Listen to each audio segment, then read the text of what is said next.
about the coronavirus is spreading fast, but so is misinformation. Much of it is stoked by fears online. In one case, a CBC story from last summer was used to spread false information about the origins of the coronavirus. The original story revealed that a researcher, her husband, and some of their graduate students were escorted out of the National Microbiology Lab in Winnipeg amidst an RCMP investigation into what the Public Health Agency of Canada described as a possible policy breach and administrative matter. That part is true. Here's how the story was twisted into a conspiracy theory about the coronavirus. American businessman Kyle Bass tweeted that a husband and wife Chinese spy team were recently removed from a level 4 infectious disease facility in Canada for sending pathogens to the Wuhan facility. That story has gone viral. Some versions of it claim the Chinese government weaponized the virus and released it on innocent people.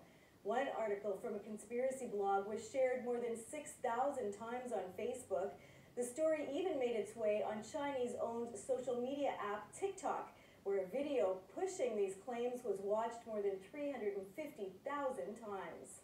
CBC reporting has never claimed the two scientists were spies or that they brought any version of the coronavirus to the lab in Wuhan.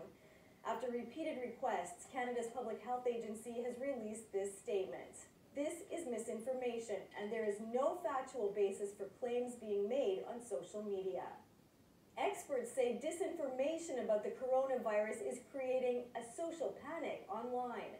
The broader damage is that there grows a mistrust towards both government authorities, public health officials, the media, authoritative sources of media, and then one has a kind of social media environment where speculation, rumor, and conspiracy theories take over and really wash out the factual information that is being promoted online. As with most conspiracy theories, there are kernels of truth that are being distorted. Here's what's true. We know Jianguo Chu is a medical doctor and virologist from Tianjin, China. She came to Canada for graduate studies in 1996. She's still affiliated with universities there and has brought in many students over the years to help with her work. Chu's husband, Qiding Cheng, works at the Winnipeg lab as a biologist. He's published research papers on other coronaviruses, including SARS. We have reported that scientists at the National Microbiology Lab sent live Ebola and Hennepin viruses to Beijing on an Air Canada flight last March.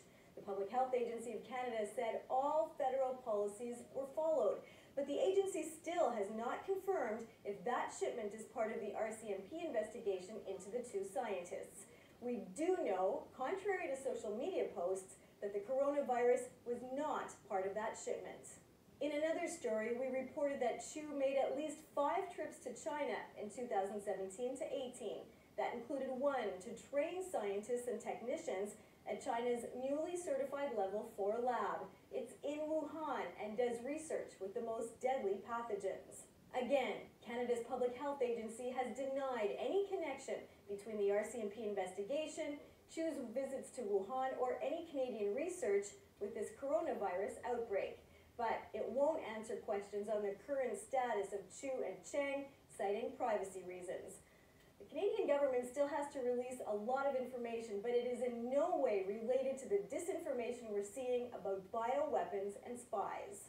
This expert says governments and public health authorities need to do a better job of communicating facts at times like this, on social media and in the languages of the communities impacted.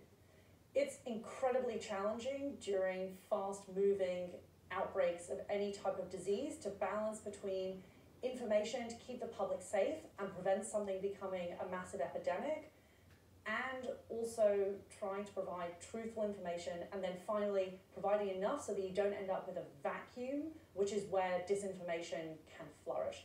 This is becoming an increasingly important part of the public health communication strategy because this won't be the last time we face disinformation during a potential epidemic.